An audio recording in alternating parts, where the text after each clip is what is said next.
2. Chapter 4. Dire Fates. Rainbow rubbed her leg. She wasn't sure why it had suddenly hurt like that, but it didn't seem to matter much now. She was still digesting what Eden had told her. Her soul, her breath, was out there living a life of its own, thinking it was her.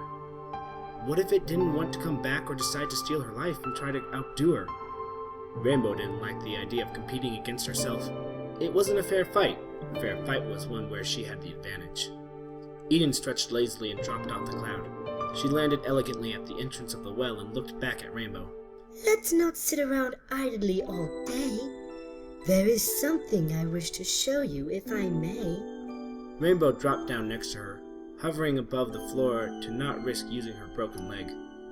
She didn't need an excuse to stretch her wings, even if she couldn't really let loose in here. Eden turned to face her. It is of some importance that you say yes or no. What I wish to show you may be disturbing and may upset you, but I believe it is something you ought to see. I would not show you otherwise.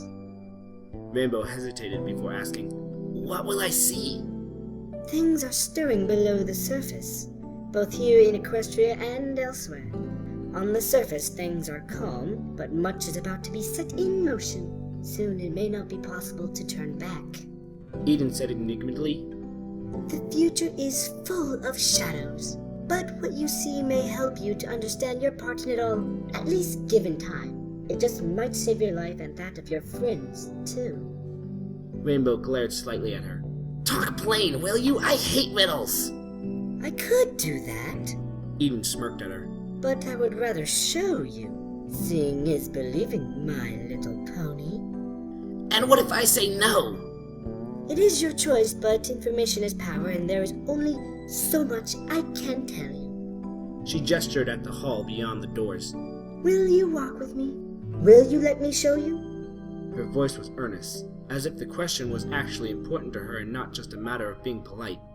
Rainbow looked at the hall. It looked just like it had when she had arrived. What did she have to lose? And she hated not knowing. "All right, show me," she said, and followed Eden as she turned to walk. Eden placed an arm around Rainbow's withers and made a snap with her paw. The sound echoed sharply in the hall, and the whole room vanished like smoke around them. Rainbow gazed in bewilderment at the rolling hills appearing around her. The sky was gray and the grass still wet from a recent downpour. In the distance she could make out the familiar outline of Ponyville. Seen from afar and in the early darkness of night, it looked like a sad, lifeless husk at the edge of the forest. All the windows were dark. Rainbow let her gaze wander as Eden let go of her. What are we doing here? What's up with Ponyville?" Eden said nothing. "It's so..." Rainbow trailed off. She would have said, "lifeless," and it would have been an apt description. They crested a low hill and slowed down. Rainbow stopped, feeling an unease creep over her at the strange atmosphere and the silence of Eden. Something else was looming over her on the hill, casting her moon shadows. She craned her neck and looked at the large three-legged circle of standing stone. It rose above the top of the hill, overlooking the landscape around it. "That wasn't here this morning," Rainbow said, and approached the massive stones. It was raised about a week ago. Eden said solemnly as she followed behind Rainbow. Her voice was lacking its earlier warmth, as if the atmosphere had weighed upon her mind as well. With some haste, too. "Huh? What?" Rainbow paused. A large golden plate had been set in the stone she was looking at. Something had been inscribed upon it. She was aware that standing stones such as these were sometimes raised where many ponies had died together, as in a war or some other calamity. The 3 stones represented the 3 pony races or something, and the names of the dead were inscribed on each. She approached with a sinking feeling, as if her heart already knew, and began to read from the top of the plate. "In eternal memory, Lady Rainbow-1789-1798 AH. Now I soar higher still, and never shall I fall. Loyal heart, forever friend." Rainbow stared at the plate. "What is this?" she stammered. Eden remained silent. Rainbow glanced down the list. There were several other names of Pegasi, many of them she recognized. Her eyes drifted back up the list and lingered on the dates. All of them had died in the same year, according to this. But But that's now, she cried and stepped back in horror. She looked at Eden in bewilderment. Is this real? The future is not quite set in stone, Eden gestured at the 3 looming rocks. but this is, at the moment of our little talk back at the well, a vision of the most likely outcome of events to come and of your most likely fate. She paused before moving on. This monument was raised perhaps less than 2 months after the day when you ran away from Ponyville. I am afraid to say that in the eyes of the world you were already dead when we found you. You are living on borrowed time, Rainbow Dash. I'm going to die? Eden placed a paw on Rainbow's shoulder. There is yet some hope. For now, the one simple fact you must keep in mind is this. As long as you and your double are apart, you remain alive, but only as long as you remain apart.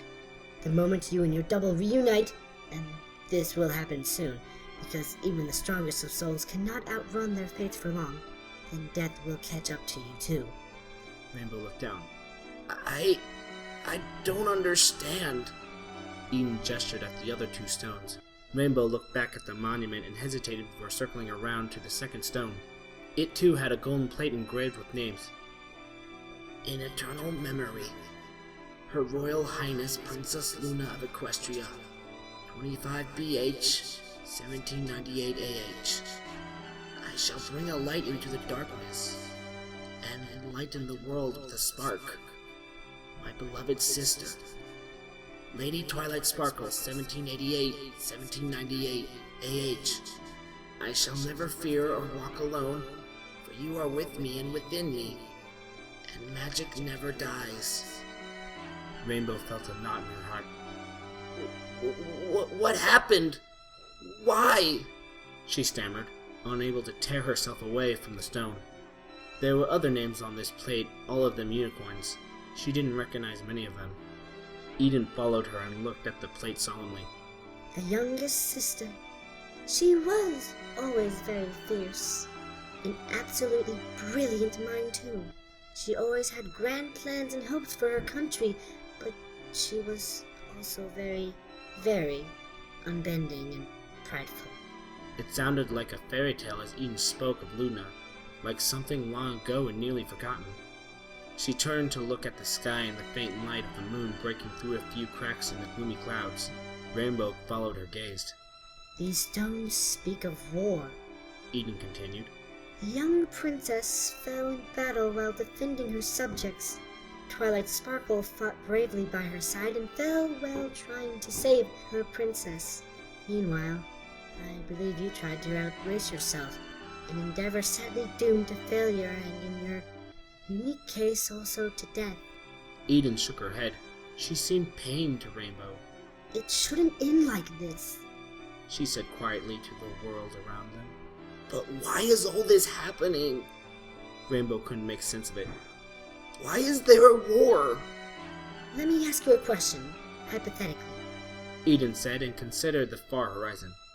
Let us say Princess Celestia entrusted you with something very valuable, very important, and very dear to her, to help you in your quest, but made you swear to return it after your quest was done so that she could also keep it safe and out of the wrong hooves. Would you honor your promise to her, even if it meant giving back something that you might also treasure and be tempted to keep? It was a slightly odd question, but Rainbow didn't hesitate. Of course! I'd never betray the princess' trust in me. Well, some ponies might not feel the same kind of loyalty to their word. Eden looked back down. And that is the sort of thing that can lead to war and regret. Rainbow's brow furrowed as she tried to make sense of the vague answer. I don't understand. Eden smiled softly. Don't dwell on it yet. And that seemed to be all she wanted to say about it. Rainbow watched her for a moment before turning back to the stone. Hesitating, she circled around it to the last stone. The golden plate gleamed in the pale light of the moon. In eternal memory, Applejack, 1788, 1798 AH. By that which I have sown, I shall live on, in honesty depend. Rainbow looked down the list, unable to quite feel anything anymore. There were several Apple family names, as well as some other Earth ponies she recognized. She looked around at the other 2 stones. What about my other friends? Are they safe? They have retreated back to Camelot, which is under siege as we speak. I can show you, but you will not like what you see there. Rainbow glanced up at the sky in the direction of the grand capital of Equestria, but it was too dark and cloudy to see anything. She knew she had to know, and she couldn't leave not knowing. Show me, she said. Eden snapped her paw, and once again the world dissolved in smoke. Just remember, what I show you is only the most likely outcome at the moment of our talk back in the present. There are many uncertainties in all of this. Hold on to that thought. It may be a comfort. A different world seemed to coalesce beyond the swiftly fading smoke. Rainbow looked around at the halls of the royal castle. She had been here before a few times, but it looked gray and depressing now. Outside she could hear the rumble of thunder, and through a window she saw shapes in the sky as they attacked the bewildering sheet of magic encircling the grand capital. It felt like a darker déjà vu. Hurried hoofsteps drew her attention. She turned to see Princess Celestia coming down the hall, flanked by the royal guard. The sound of their trot had a grim determination about it, and the princess's face was locked in a frown that spoke of carefully concealed pain. They cannot see or hear us, Eden said by her side as the princess passed right by without showing any awareness of them. and we cannot touch things here either. Rainbow watched as the last guard walked past her, then followed. The guard next to the princess stopped at a door at which 2 other guards had been standing at attention. He turned to Celestia. No pony has touched anything or been allowed in. Her friends found her this morning. Thank you, Lieutenant, The princess said. Her voice was firm yet tired. Worry and pain seemed to weigh her down. How are they? Are they safe? Yes, Your Majesty. The captain is with them at all times. Good. Celestia turned to the door and steeled herself before pushing it open. Rainbow moved up behind her to look inside. She immediately wished she hadn't. The room beyond was one of the castle's smaller suites, like the one she recalled Rarity once staying in. Some of the bed sheets had been rolled into a rope and tied along the big chandelier at the center of the room. Pinky was hanging at the end of the improvised noose, rotating slowly back and forth in the silent room. Her mane was hanging straight down over her lifeless, joyless face. Eden placed a gentle paw on Rainbow's shoulder and pulled her away from the door. Rainbow didn't resist. She collapsed against the wall next to the door, holding a hoof to her mouth as she cried. Eden said nothing. After a while, Celestia came back out of the room and turned to the lieutenant. Cut her down respectfully, and have her brought to the hospital. I want the other 2 smuggled out of the city with no delay. It is our only hope. Yes, Your Majesty. The guard saluted. Celestia walked back the way she had come, followed by the rest of her guard. Eden sat down next to Rainbow on the floor of the hall. Rarity and Fluttershy found her like that earlier. It was a terrible shock for them both. I believe Fluttershy took it very poorly, and she had been ill since. They are now going to be smuggled out of the city through the secret caves and passages below the castle. I don't want to know anymore, Rainbow said feebly and wiped her eyes. Eden snapped her paw, and the strange well of the present returned, erasing the vision. This is the future you could face, and it is already about to begin. The first signs will soon appear to those who know what to look for, but it shouldn't end like that. You're damn right it shouldn't, Rainbow shouted. Poor Pinky, she added, crying. She could still see her friend's joyless face. No pony should ever look so broken. I have to do something! I can help you, but I need your aid in return. Eden's tone was serious. I'm the only one who can help you, the only one who can restore your soul and prevent your fate. Rainbow looked up at her. How can you help me? How do you know all of this stuff anyway? My first and chosen name was Eden Aspect. It is the one I prefer, but long ago the ponies also knew me as Destiny. I do have an unfortunate relation to a certain chaos-loving fellow. I assure you, however, that I share none of his passions. Discord and I have been at each other's throats for a long, long time. Then you can fix this? Rainbow almost yelled. You can just change the future or something, can't you? Alas, my influence is limited here. I am tied. There was a reason I asked for your consent in showing you your fate. The fact is, you are no ordinary pony. You and your friends wield the elements, and they are bound to you. I cannot touch you or even see your fate very clearly. I cannot help you or your friends unless you help me. This is why you are so important, because only you can prevent all of this, and only then am I able to help you. Rainbow stared at her. She felt more lost than ever. How? What must I do? Just tell me what I must do, she pleaded. It will all come down to a choice, Eden said. Soon you will see.